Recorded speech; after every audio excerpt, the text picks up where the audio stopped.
Welcome back, ladies and gentlemen. Today, it's all about shine bugs. A couple of live streams ago, we were actually talking about shine bugs, and I realized most people have never even seen some of the variants of the shine bugs. Additionally, the purpose and the function of the shine bug is largely shrouded in mystery. So today, we're going to take some of that mystery away. Now, typically, you're going to start your shine bug ranching in the same way you do the rest of the ranching, which if you need a basic tutorial on ranching, also a pretty good tutorial on hatches, please go check out my ultimate hatch tutorial before watching this one. Now, shine bugs are some of the most unique critters in Oxygen Not Included. First of all, they have a total of 7 variants. Additionally, when a shine bug dies, they're one of the few critters that you can't eat. In fact, the shine bug itself has a very limited use case, which is probably the reason most people haven't seen some of the late game variants. So if you can't eat them,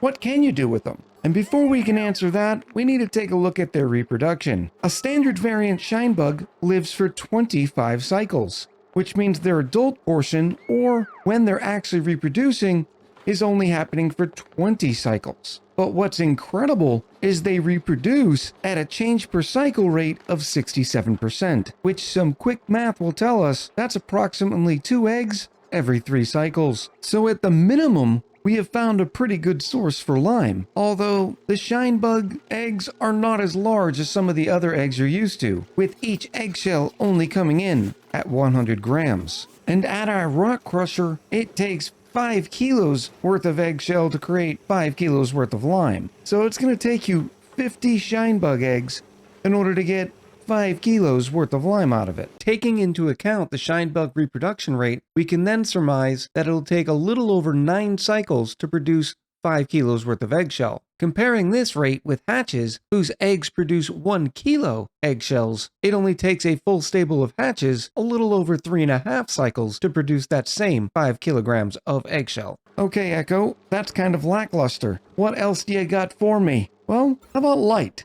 As you can see, the shine bugs, well, at least most of the variants, all produce light. In fact, it's 1800 lux per shine bug. This little guy, at a range of 6 tiles at its dead center, it produces light going from 1800 lux in the center all the way out to 900 lux. Which, considering a bristle blossom only requires 200 lux of illumination in order to grow, that's one potential use. Of course, all you'd really be saving is 8 watts of power. And light is one of the primary reasons why people end up using shine bugs, because it's the most visible. That's where the creation of devices like this, lovingly referred to as a shine bug reactor, have sort of come into existence.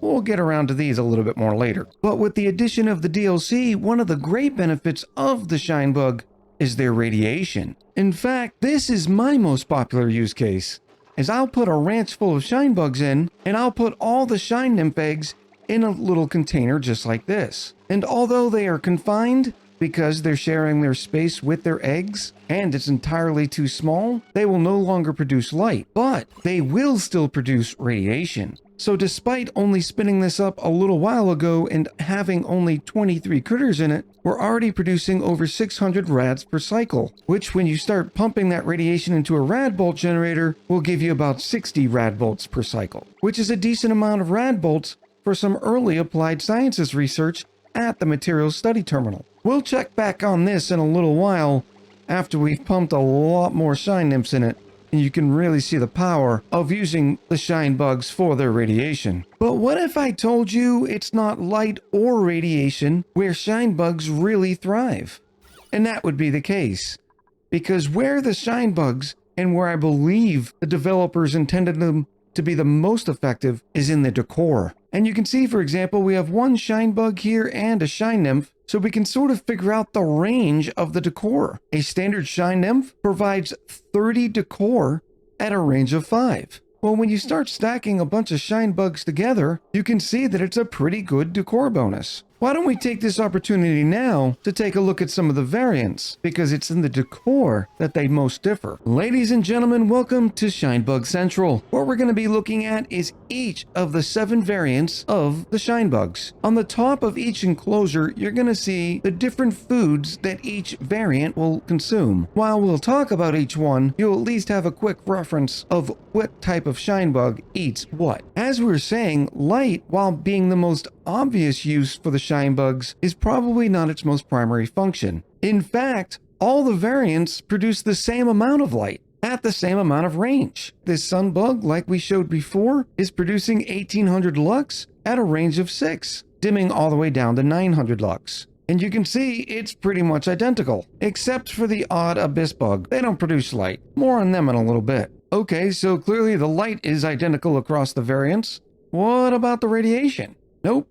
It's the exact same as well. In fact, this abyss bug is producing 60 rads per cycle, as is this sunbug, as is this shinebug. They're all 60 rads per cycle, which then would kind of lead you to believe that the radiation is linked to the light. So if it's not light and it's not radiation that is the difference between all the shinebug variants, what is it? Well, it's the decor. This is the decor spectrum of each shinebug, starting with the very first variant, being the Shinebug itself, and ending up with the massive decor bonus of the Radiant Bug. Not only do the bugs differ in how much decor they're providing, but at what range. The Radiant Bug has a decor range of 8, and it's plus 200 decor in every single tile. Okay, Echo, I want some of that beautiful decor goodness.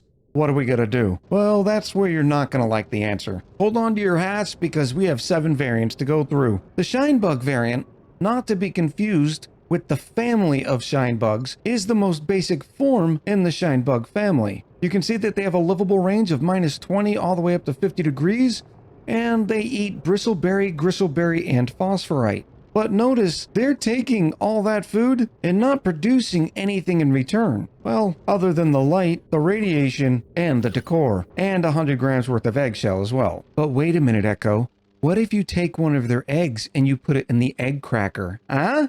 Here is ye old egg cracker. We'll take one shine nymph egg and let's bring it down here. But you can already sort of see its effects. One shine nymph egg in, thwack, thwack, thwack. And in fact, we do get an eggshell and raw egg out of it. Exactly 100 grams of raw egg. Not to be confused with the 1000 grams of raw egg that a hatchling egg gives you. And just to give you a reminder, it takes 1000 grams or 1 kilo of raw egg to make one omelet. So you could turn all those Shinebug eggs into omelets. In fact, with each Shinebug producing 2 eggs every 3 cycles, each Shinebug will give you 1 omelet every 15 cycles, which comes out to be about 187.9 calories per cycle. When you multiply that by 8 Shinebugs in a ranch, you're given 1503 calories every cycle, which means you could only feed 1 duplicant on omelets per Shinebug ranch, or almost 3 duplicants if you had 2 Shinebug ranches. So that's probably not their moneymaker. And yes, unfortunately,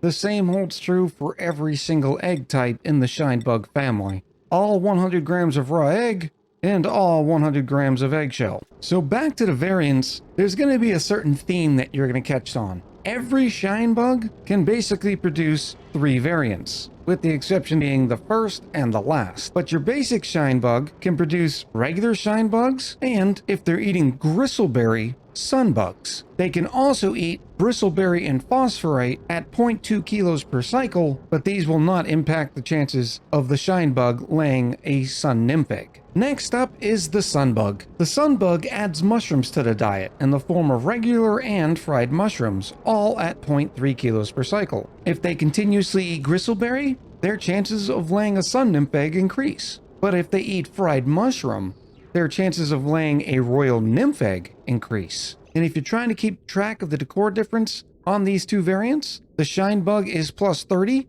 at a range of 5, and the sunbug is plus 50 at a range of 7. And that goes the same for the next 3 variants, royal bugs, coral bugs, and azure bugs, who, from what I can tell, their only difference is in their color. At least that's what the database tells me. The other difference being what they are able to eat. Starting off, we have the royal bug. The royal bug is where the variants start getting very expensive in terms of breeding, as their diet requires 1 kilo per cycle worth of either fried mushroom, gristleberry, pincher pepper nut, pepper bread, or phosphorite. And to give you an idea of how expensive that is, 1 kilo of pepper bread that this one bug is requiring per cycle would otherwise be enough to feed 4 duplicants. If they eat fried mushroom, they'll continue laying royal nymph eggs, but if they eat pepper bread, their chances of laying a coral nymph egg go up. Which brings us to our next variant, the coral bug, who is also one of the hungry boys, eating 1 kilo per cycle, the only difference being they've added bristleberry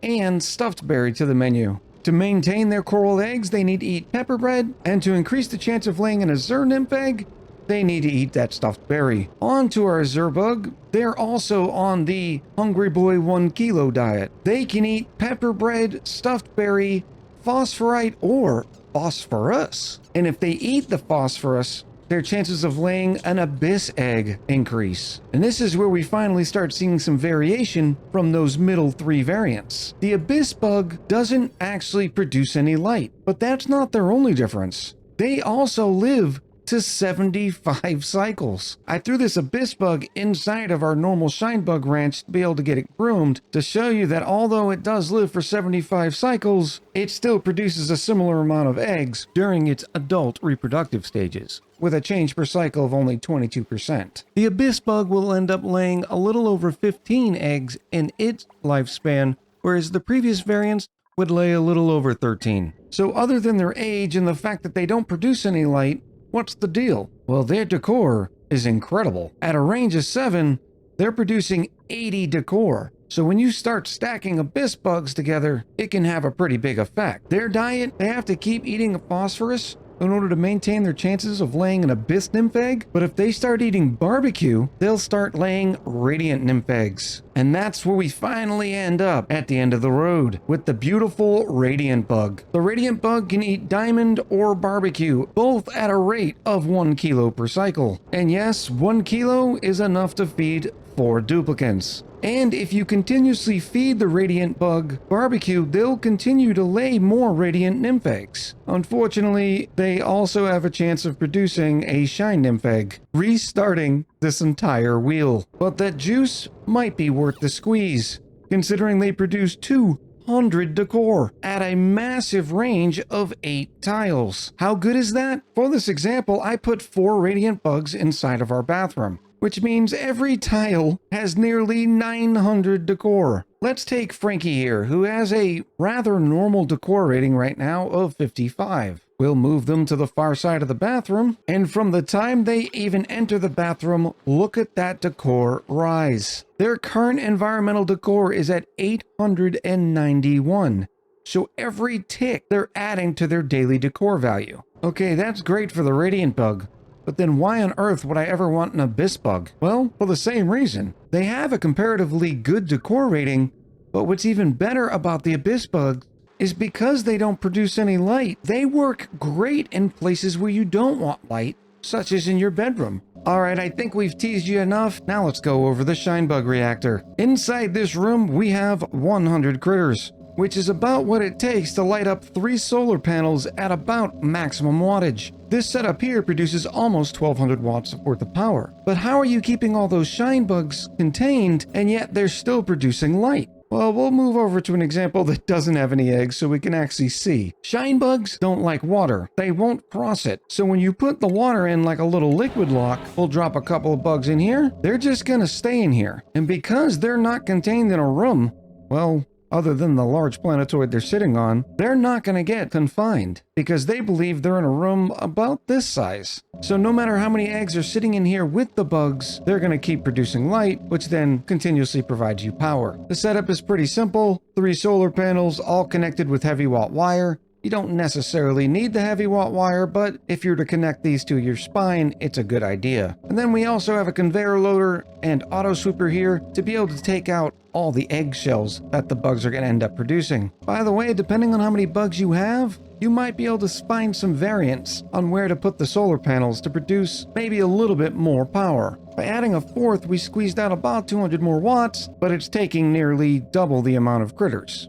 You might be thinking that, hey, why don't I just make a long horizontal room, and that way all the bugs can spread out and I can have more solar panels? Well, do that at your own risk, because the more bugs you have and the more ability you give them to fly around, the bigger the lag hit your simulation is going to take. Too bad you can't turn solar panels upside down, huh? Even not upside down, you can still squeeze them in a little bit and they can get some of the overflow light from the side. But it's pretty clear after parallel of wherever the sun bugs are, you're not going to be able to get much juice for the squeeze. Now, one variant you can make on this setup that'll sort of have this perform two functions is we can combine this setup here by introducing a rad bolt generator right here. Now we're producing power and rads. And what's great is the power being provided by the solar panels is enough to power the rad bolt generator. And although you can't see it, there's a rad bolt generator behind here, and it's collecting a massive amount of radiation.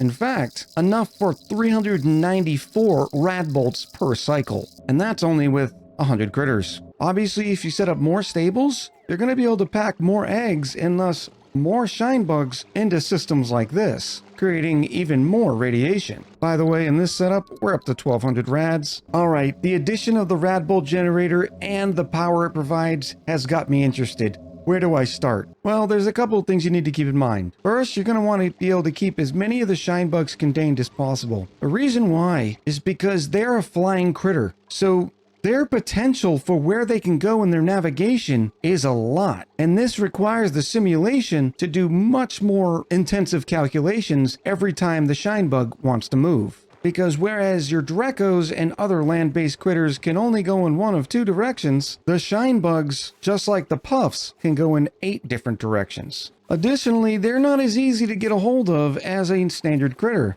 Just walking up to them and saying, hey, wrangle that critter, is going to give you the message that says they can't be wrangled. So there's a couple of methods in order to be able to get them in your stables. One, wait for them to lay an egg, and then just throw the egg inside of the incubator. Then when the critter is hatched, the duplicate will come by, grab it, and put it into its critter drop-off. Another way to do it is somewhat controversial. We can put a critter drop-off here and say that, hey, we only want 0 critters here. And the critters that we want 0 critters of, in this case, are going to be sunbugs. Then all we have to do is click the Auto Wrangle Surplus, and a duplicate's going to come by and grab this sunbug. Now, where I say it's controversial is some people believe that this is exploitive. Others say if the developers didn't want you to do it, they wouldn't have put the potential for you to auto-wrangle them, nor would they have provided the animation for them when they're trussed. What do you think? Is using the auto-wrangle trick exploitive? Which brings me to a quick note about exploits in general. And while I don't use exploits on this channel, because I am primarily trying to teach people how to play the game, it's a single-player game. And if you want to use exploits, and you want to use different mods that may be exploitive in nature, go on with your bad self. It's your game. You play it how you want to. Poor little trust sunbugs. They just want to be free. The last little detail I wanted to show you on the shine bugs was you didn't necessarily have to breed them in order, nor feed them all these complicated foods in order to get all the way up to a radiant bug. And the reason why is because there's always a chance, no matter what they're eating, that they're gonna lay an egg type of their next variant. So all you really kind of have to do is throw all your incubators in a room like this, and after 30 or 40 cycles, you'll start seeing some of the more rare egg types pop up. Alternatively, you could help this issue by setting up another stable, something like this, where you keep swapping out which variant is in there getting groomed. And then you can choose to feed it what's definitely going to increase the chance to lay that variant, or anything else that it eats, and then just rely on that 2% chance. Choice is yours. In fact, here's an azure bug. Despite the fact that it's hungry and hasn't eaten anything, there's still a 2% chance it's gonna lay an abyss nymph egg. Same with the sun bug laying a royal nymph egg, the royal bug laying a coral nymph egg, and so on and so forth. So I think that about covers everything about shine bugs. Well, at least I hope so. Are there any tips and tricks that you like to use in the shine bug family? Are there some variations to the shine bug reactor that you like? Let me and the community know in the comments below. And finally, I like to occasionally remind people that I do stream on Twitch, and if you can't make those live sessions, we post all the VODs to the new VOD channel at Echo Ridge Unabridged. Thank you for watching, and until next time, I'll talk to you soon.